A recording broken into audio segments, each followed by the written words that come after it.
Bienvenue sur Elam TV, bienvenue sur Elam à la rencontre, votre magazine qui consiste à aller à la rencontre de différentes personnalités, différents individus pour pouvoir mieux les découvrir, les cerner et pourquoi pas partager leur génie. Je reçois pour vous aujourd'hui, chez vous, Maître Ange Kevin Zegou, avocat de formation, politicien peut-être de profession, qui nous en dira un peu plus. Il est candidat pour le compte des législatives 2023 dans le 6e arrondissement de Libreville. Nos questions pour lui, c'est juste être générique, c'est connecté.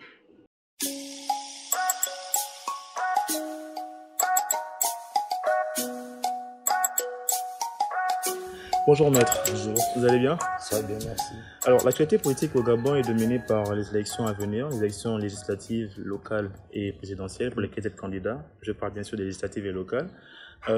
Ma question est de savoir, de moi c'est la première, de savoir qu'est-ce qui vous emmène à être candidat? Je suis candidat déjà pour la seconde fois.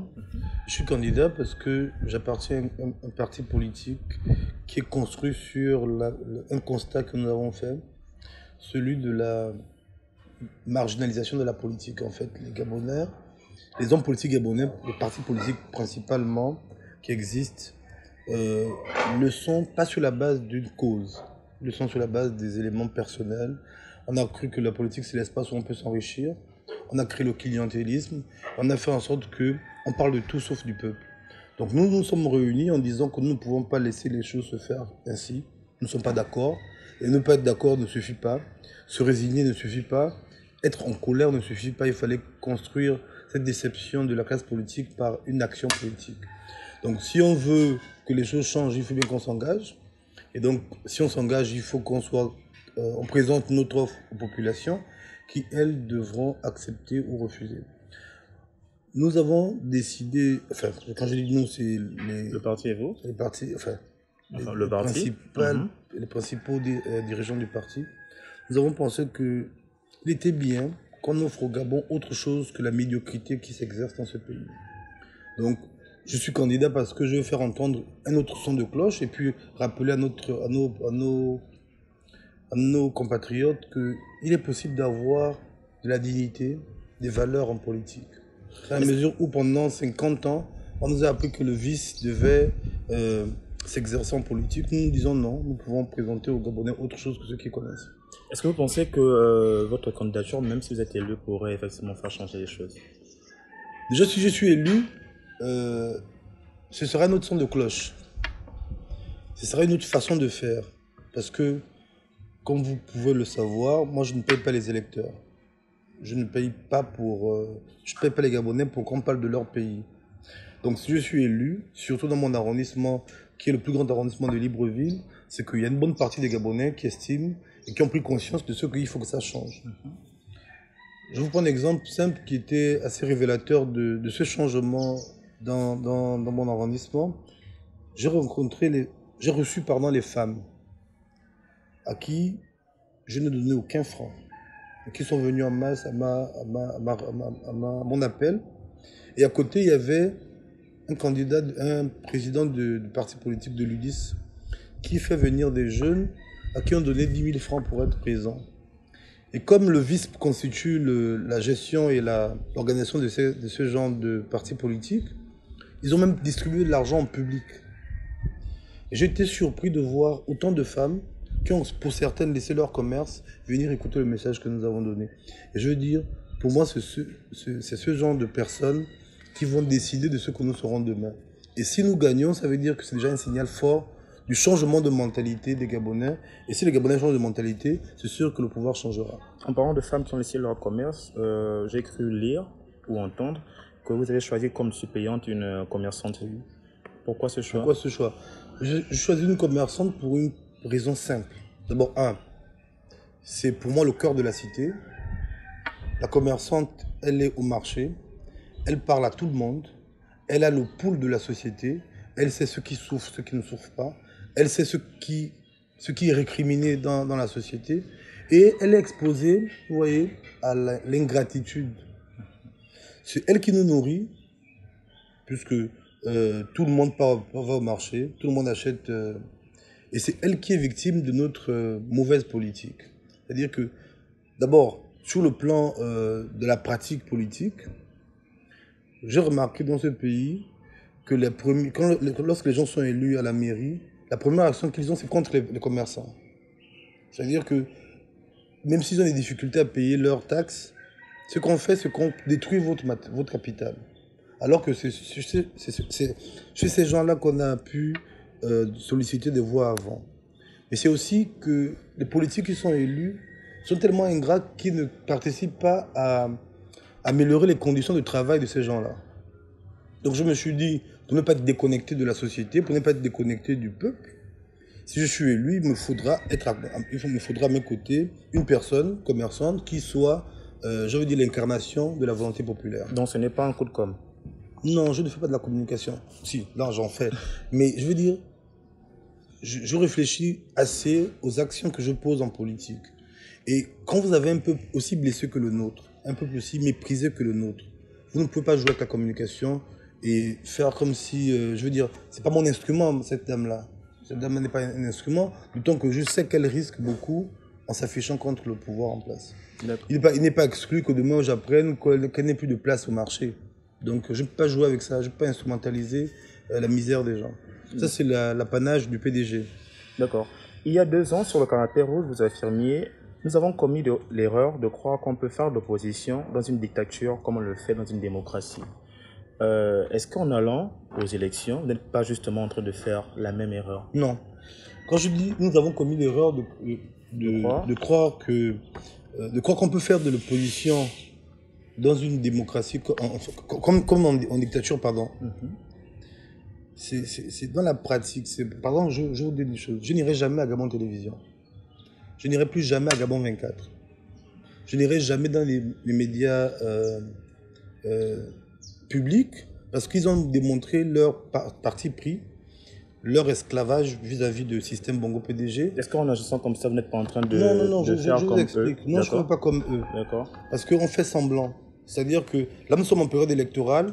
Il faut montrer que les chaînes nationales font du pluralisme. Donc, on va inviter les opposants. D'abord, c'est jamais en direct. Vous allez dire des choses et puis on va se faire croire que le jeu démocratique est respecté au Gabon. Or, en temps normal, ces gens ne viennent jamais vers nous. Ils ne prennent jamais nos avis. Mais en période électorale, on va y aller. Et il y a des opposants qui vont se rendre là-bas et qui vont jouer le jeu d'une fausse démocratie. Je crois en une seule chose. Je pense que pour qu'on change, il faut que le peuple décide le changement. Et le peuple n'est convoqué comme en période électorale. Vous voyez, je n'ai pas participé à tous les débats sur l'organisation des élections. Ça ne m'intéresse pas du tout. Parce que je sais qu'en face de moi, on a des tricheurs. Mais une chose est sûre, hein, le vote, c'est une voix, un homme. On compte 1, 2, 3, 4, c'est tout. Tout ce qui m'intéresse. Tout ce qui m'intéresse, c'est le résultat qui sort des urnes. Et les Gabonais prendront leurs responsabilités si ce résultat-là est détourné par le pouvoir en place. Donc je ne participe pas au jeu total de la démocratie. Je ne demande pas à avoir, par exemple, des personnes nommées dans les bureaux électoraux. Ça ne m'intéresse pas. Ça ne m'intéresse pas d'être dans le système d'organisation des élections. Ce qui m'intéresse, c'est de convaincre mes compatriotes qu'il est utile de voter pour nous. Et ce qui m'intéresse, c'est de participer au dépouillement, de voir ce qui sortira des urnes. Parce que moi, je ne demande pas à la Cour constitutionnelle ou au président local du CGE, je ne demande pas le service de m'élire. Je demande simplement de respecter ce que les Gabonais auraient décidé. Et je me donnerai les moyens de faire respecter cette décision-là. D'accord. Vous avez introduit un recours en annulation des nominations de la commission locale sur la base de certaines irrégularités du calendrier électoral. Vous n'avez pas eu gain de cause? Non, je ne sais pas que je n'ai pas eu gain de cause, j'ai eu le mépris de la Cour. C'est-à-dire que ce n'est pas la seule requête. J'ai noté, et je ferai une communication dessus plus tard, j'ai noté que tous mes recours devant la Cour constitutionnelle ne sont pas examinés. Ce n'est pas qu'on rend une décision, ce n'est pas examiné du tout. Est-ce que c'est contre vous personnellement? Je ne sais pas, il faudra demander à la présidente de la Cour constitutionnelle parce que vous savez que la pratique là-bas, à la Cour constitutionnelle, que lorsque vous déposez un recours, il faut avoir son accord pour qu'elle le reçoive. Il y a quand même des recours qui ont été déposés devant la Cour, qui ont été validés, par exemple? Pour moi. Pas pour vous. Je dis, je ne sais pas, c'est pourquoi je dis. Okay. Oui, voyez-vous, après moi, des recours ont été déposés, vous avez eu des réactions. Et les miens, je ne sais pas s'ils pêchent par leur pertinence, mais en tout cas, les miens n'ont jamais été examinés par la Cour. Là, j'ai saisi le greffier en chef et j'ai demandé pourquoi je n'étais pas entendu sur mes recours. Il m'a dit c'est en cours. Il y a un recours que j'avais déjà fait en 2018. 2018, quand ils ont décidé d'organiser les deux élections en même temps, locales et législatives. J'ai fait remarquer à la Cour que la loi que nous avions à l'époque ne permettait pas d'organiser des élections générales. La loi que nous avons à l'époque ne le permettait pas, donc du coup, cette décision était illégale. Vous savez ce qu'ils ont fait? Non seulement ils n'ont pas répondu, mais en 2023, ils ont modifié la loi et ils ont permis l'organisation des élections générales. Or, si vous vérifiez bien dans la loi électorale, elle n'existait pas avant. Il y avait des mécanismes qui étaient mis en place qui n'entendaient pas laisser place à une organisation d'élections générales, puisqu'il fallait faire une révision à chaque élection. Or, on n'en avait fait qu'une seule, parce qu'on prévoyait faire qu'une élection. Et vous avez certains mécanismes qui n'étaient pas respectés. Alors, elle lit ma requête, je pense qu'elle sait lire encore, et le gouvernement, puisqu'ils sont en combine, décide de modifier la loi, de se conformer sans jamais répondre à ma requête. Pareil, là j'ai demandé à ce que les magistrats, qu'on annule la nomination des présidents des bureaux du Conseil gabonais. Non, c'est le Conseil gabonais des élections CGE. Au niveau local, parce qu'il y a des magistrats qui représentaient la majorité.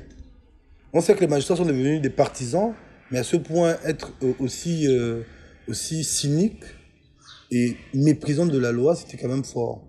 Vous savez ce qu'ils ont fait? Par exemple, sur mon siège, le vice-président majorité... Le deuxième siège? Oui, le sixième arrondissement, le deuxième siège. D'accord. Le vice-président majorité, qui était magistrat, nommé, a disparu. C'est-à-dire que je relève que c'est illégal. Au lieu de rendre une décision pour annuler ça, on le remplace juste. Mais on le remplace, non pas en respectant les formes, puisqu'il a été nommé par décret. En principe, il y a un autre décret de vous le remplacer. Non, ils ont fait un remplacement numérique rapidement, en estimant que ce que je relevais était vrai. C'est pas comme ça qu'on agit. Et qui peut croire en la capacité de cette cour à dire le droit? C'est-à-dire que c'est tellement, vous savez, des gens qui se lèvent, qui prêtent serment de faire des choses et qui font le contraire, pour moi, c'est la honte de la République. J'estime que cette cour fait honte à notre pays. Et j'espère qu'un jour, on aura l'occasion de remédier à ce problème. Dans votre requête, l'un des éléments qui est mis en cause, c'est l'article 17. L'article 17 veut par exemple que les élections, enfin du moins la révision des listes se fasse 60 jours avant les élections. Dans le cas d'espèce, elle avait été publiée le 4 juillet, soit 54 jours avant. Donc, il y a un décalage ici de 6 jours. Est-ce que ce n'est pas un peu... est-ce qu'on peut pas essayer de comprendre? Non, deux choses. D'abord, la liste électorale n'a pas été publiée 50 jours avant. Elle a été faite il y a quelques jours. Il y a une liste provisoire. Ce n'est pas la liste électorale. La liste avec laquelle on va travailler, c'est-à-dire qu'on ira aux élections, c'est il y a quelques jours là qu'elle a été remise au CGE. Donc déjà, ce n'est même pas respectueux du temps. Mais les membres du bureau des CGE locaux devaient être connus 60 jours avant. Au plus tard 60 jours avant. C'est-à-dire que pour qu'ils prennent... Ils étaient connus 54 jours avant. Oui, justement. Mais c'est pas légal. C'est juste pas légal. Pourquoi? Parce qu'ils doivent prendre le temps de connaître leur circonscription, de regagner ces circonscriptions. Sachez qu'il n'y a pas que libre où il y a les élections. Exactement. Voilà, Malinga, on a besoin quand même, parce que le système Bongo PDG n'a pas conçu de route, on a besoin quand même d'avoir une voiture disponible, d'avoir du temps pour y arriver. Parfois, il n'y a pas d'électricité, donc régler ces problèmes-là. C'est pourquoi il faut le faire largement avant. Or, vous avez vu le cafouillage donc, dans lequel les élections sont organisées. Les gens... Il y a des bureaux de vote qui, 2 jours avant la date limite de dépôt de candidature, n'étaient pas ouverts. C'est-à-dire que vous avez des gens qui n'étaient pas capables de déposer leur candidature. Une élection n'a jamais été aussi mal organisée que maintenant. Peut-être parce que on a mis, du point de vue général, on a mis d'abord un incompétent PDG à la tête du CGE. C'est clair que si vous commencez par mal faire les choses au niveau de la nomination, parce que vous savez certainement que la loi prévoit que le CGE doit être présidé par une personne neutre. Or, on a mis un PDGiste validé par la Cour constitutionnelle à la tête du CGE, et c'est normal, comme il y a la pagaille dans leur parti, ils font la pagaille dans le pays. Est-ce qu'il y a vraiment des personnes neutres dans ce pays? En tout cas, je voulais que vous parliez... Au moins de façade. C'est-à-dire que, par exemple, avant, il y avait un magistrat qui était président du CGE, même s'il penchait pour le pouvoir, mais au moins sur le papier, il est neutre. On sait que, oui... Monsieur Dibalo? Oui. Il est magistrat de formation. Et un magistrat est censé être neutre. Et donc, même si c'est un pédégiste, dans le fond, mais sur la forme, tout le monde sait qu'il est magistrat. Donc, il a les habits de la neutralité en principe. D'accord. Je veux qu'on parle de votre parti politique, le PLC, qui naît de votre dissolution, sinon de votre éloignement du parti Union et Solidarité, j'y arrive, d'avec Mokani Wangou. Quel est votre organigramme, quel est votre ordre de bataille en dehors de ce que vous avez déjà énoncé plus haut? C'est-à-dire que est-ce que le PLC va continuer à exister après ces élections-là, par exemple? J'espère que... je me réjouis déjà que vous ne m'ayez pas posé une question sur ce monsieur, mais j'espère que le PLC va non pas seulement exister, mais va s'agrandir, va rayonner davantage après ces élections. Si nous sommes élus, les Gabonais comprendront ce que nous sommes capables de faire. C'est-à-dire qu'ils auront un exemple de ce qu'ils n'ont jamais vu dans ce pays. Et je pense que ça participera à les raffermir dans leur volonté de changer. Parce qu'aujourd'hui, ce qui justifie encore le maintien des bongos, c'est la résignation des Gabonais. Les Gabonais ne croient plus en rien. Ils ne croient plus à la politique, ils ne croient plus aux hommes politiques parce que tous ceux qui se sont engagés, comme je le disais tout à l'heure, l'ont fait pour leur compte. Et finalement, ils se disent, à quoi bon continuer? Lorsqu'ils verront des élus comme nous faire un travail pour eux, défendre leur cause, ils se diront, ah, c'est possible. Et je crois qu'à ce moment-là, nous allons amplifier les actions de notre parti. Notre parti entend présenter des candidats là. Nous avons une dizaine de candidatures aux législatives et à peu près 8 au local. C'est pas grand-chose pour l'instant, mais c'est suffisant pour démontrer, si nous sommes élus dans les zones où nous sommes candidats, pour démontrer aux gens que nous sommes capables de faire mieux que ce qu'ils ont toujours connu. Et je pense qu'après ça, aux prochaines élections, nous serons en capacité d'avoir plus d'élus et peut-être d'avoir la majorité dans certaines assemblées. En 2018, ça n'a pas marché pour vous. Qu'est-ce qui va marcher là en 2023? Je dis souvent, je l'ai dit d'ailleurs hier, mon directeur de campagne réel, c'est le député sortant. Il a été tellement nul qu'il fait ma campagne en fait parce que son inaction, son incompétence... Député sortant du 6e arrondissement, oui. On parle de M. Daniel Nkolo. Oui. Okay. Il a été totalement aphone, totalement inexistant. On a même cru que le siège était vacant. Son incompétence et ses mensonges vis-à-vis des populations militent pour que je sois là. C'est-à-dire que en 2018, il a tellement menti aux populations, il a tellement fait des promesses qui n'ont jamais été réalisées. C'est du côté pratique et menteur de la politique. Au niveau de l'Assemblée nationale, je ne sais pas si on l'a entendu une demi-fois. Alors que les problèmes des Gabonais sont nombreux. Alors que la situation des populations du 6e arrondissement principalement et globalement du pays était nombreuse. Je prends un exemple simple. Le ministre de la Défense, dans une illégalité totale, est allé détruire au rond-point de Nzayon tous les commerces qui existaient, sans décision de justice. Si j'avais été député, ce ministre-là aurait été interpellé à l'Assemblée nationale. Or, le député de Nzayon, il fait le tour des bars, il arrive à l'Assemblée, il dort. Peut-être qu'il va se faire corrompre comme on le fait souvent aux députés de la majorité. Il n'a rien fait. En réalité, ils se sont rendus compte, les populations se sont rendues compte que finalement, celui qui avait toujours dit la vérité bien avant, parce que moi je leur disais à l'époque que toutes les promesses qu'il vous fait, ils ne les tiendront pas. Vous voyez, on était 17 candidats aux élections, et quand je voyais le profil de chacun, je me disais, et je le dis aux populations, potentiellement, pas réellement, parce qu'on ne sait pas la réalité des choses, potentiellement, j'ai plus de moyens que tous. Mais je ne suis pas capable de faire la plus petite des promesses qu'ils vous font. Potentiellement, oui, plus de moyens quoi, financiers? Oui, puisque il y en a qui disent on va faire des routes, on va faire ceci, on va faire cela. J'ai dit bon, c'est pas le rôle du député. Exactement. Mais je vous dis une chose, même moi qui ai potentiellement plus d'argent que je ne peux pas vous promettre ça. Alors, l'avantage c'est qu'il n'a rien réalisé de toutes les promesses. Donc du coup, ils se disent, ah finalement, nous pouvons faire le choix de la franchise. Mais comme je l'ai dit, moi je suis engagé en politique. Je suis engagé en politique, je fais une offre aux populations. Cette offre peut passer ou ne pas passer.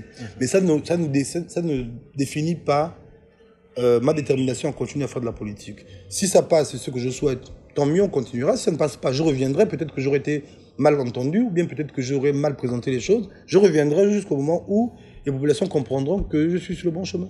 D'accord. Au cours du mandat actuel, plusieurs décisions ont été prises à l'Assemblée nationale dans les décisions dans lesquelles visiblement les Gabonais ne se reconnaissaient pas, notamment la loi sur la dépénalisation de l'homosexualité.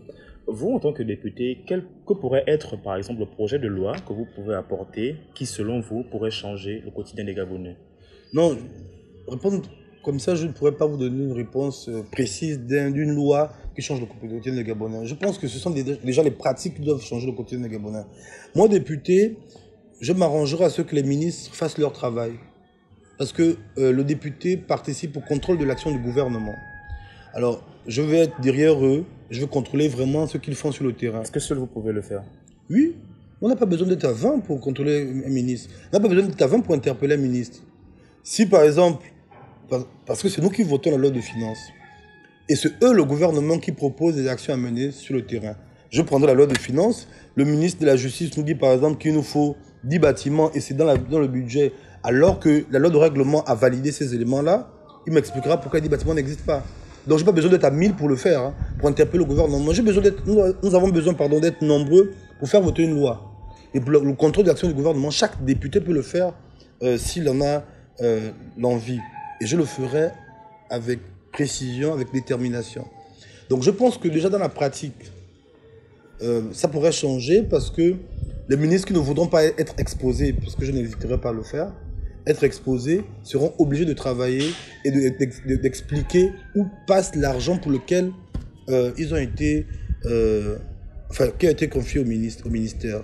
Parce que je n'arrive pas à comprendre qu'un budget qui est voté sur un montant précis et sur des réalisations précises, une loi de règlement qui vient valider les réalisations, c'est-à-dire qu'on a vérifié que le budget a été exécuté soit à 40%, soit à 60%, alors que sur le terrain, rien ne se voit. Donc il faut qu'on m'explique, ministre par ministre, ils m'expliqueront ce qu'ils ont fait avec l'argent. Et moi, je ne suis pas le peuple.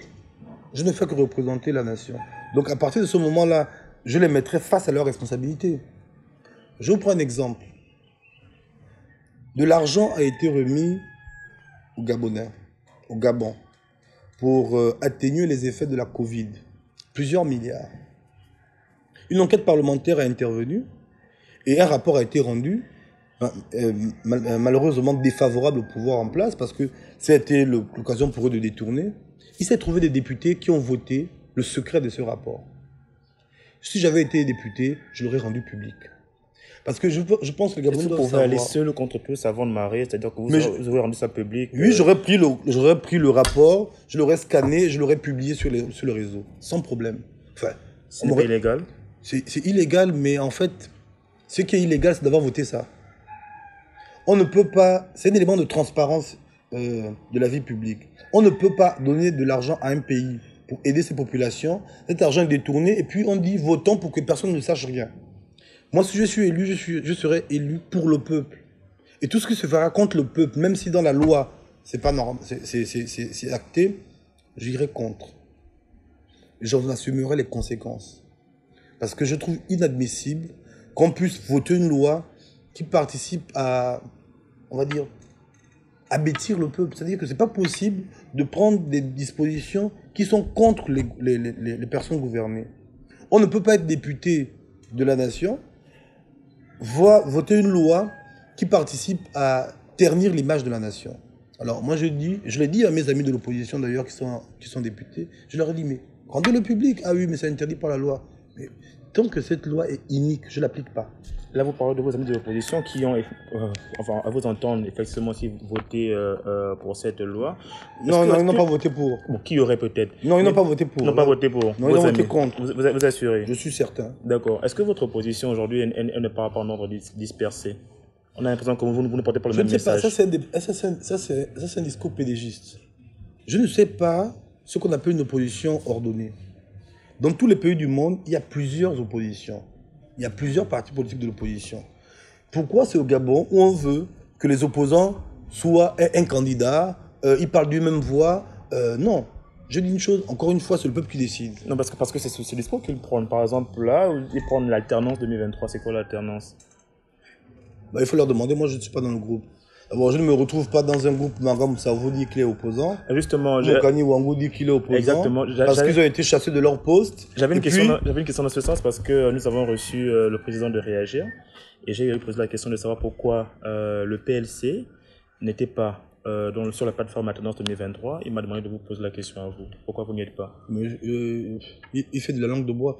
Mais la vérité, c'est que lorsque nous avons été invités à participer à Alternance 2023, nous avons été confrontés à une situation.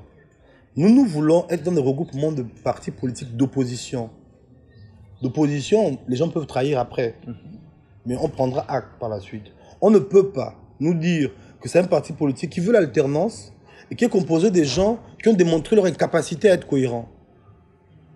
C'est-à-dire que si moi je m'affiche avec des gens qui ont été un jour avec Bongo, un autre dans l'opposition quand Bongo les a chassés et qui sont capables de repartir parce qu'ils ont démontré qu'ils étaient maîtres en la matière, ça veut dire que je dis aux Gabonais que nous sommes tous pareils. Et les Gabonais ont développé la théorie de tous pourris. Et si moi je fais ça, ils vont dire, mais vous saviez, excusez-moi, si demain un poste est proposé à Manga Moussavou, ce n'est pas une fixation contre lui, ou bien à Moukani pour qu'il reparte au gouvernement, pardon, qu'est-ce que je dirais? Ah, je ne savais pas que c'était possible. Si c'est possible. Je sais que c'est possible. En plus, électoralement, il n'apporte rien.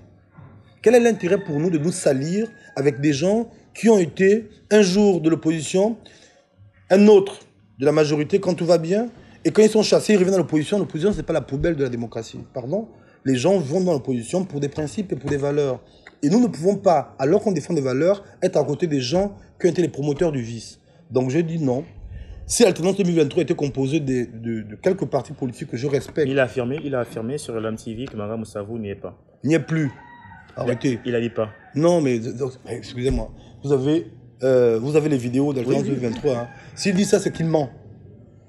Manga Moussavou était jusqu'à il y a quelques temps membre d'Alternance 2023. Maintenant qu'il n'y est plus, il faut que je sache qui reste. Là, on peut rentrer à Alternance 2023. Mais moi, je ne ferai pas de photos avec les faux, dont on sait déjà à l'avance qu'ils sont faux. C'est-à-dire que ce n'est pas personnel. Les gens me disent, mais oui, vous avez quoi? Je dis, mais vous imaginez, Alternance 2023, lorsque on publie sur la page de Paulette Missambo les signataires, on voit Moukani. Quel Gabonais donnera du crédit à ça? On voit quelqu'un qui, il y a quelques mois, était membre du gouvernement, vient vous dire, je veux qu'Ali Bongo parte. Parce qu'Ali Bongo l'a chassé. Non. Les Gabonais ont besoin de clarté, de cohérence. Et si nous voulons ressusciter la volonté de changer les choses dans l'esprit des Gabonais, si nous voulons avoir des Gabonais engagés, déterminés, il faut qu'ils aient une classe politique des gens propres et déterminés. D'accord. Maître, nous sommes pratiquement au terme de l'entretien. Est-ce que vous avez un mot pour la fin, en 2 minutes? Oui, ça 2 minutes, ça va être trop long. Sinon, ce que je veux dire, c'est que j'espère que à ces élections-là, les Gabonais prendront leurs responsabilités. Vous savez, j'ai eu un entretien hier avec des compatriotes qui me disaient, mais oui, maître, on entend bien votre discours, on le partage d'ailleurs même, mais vous voyez, c'est quand même dur de dire, on ne vous donne rien, même pas 1000 francs, même pas 5 francs. Je dis, il faut que les Gabonais comprennent que l'heure est grave. Nous avons atteint un degré de gravité de la situation de destruction de ce pays qui justifie que chaque Gabonais se sente responsable. Si on estime que, parce qu'on va vous donner 1000 francs, on peut changer d'avis, ça veut dire qu'on tue notre pays.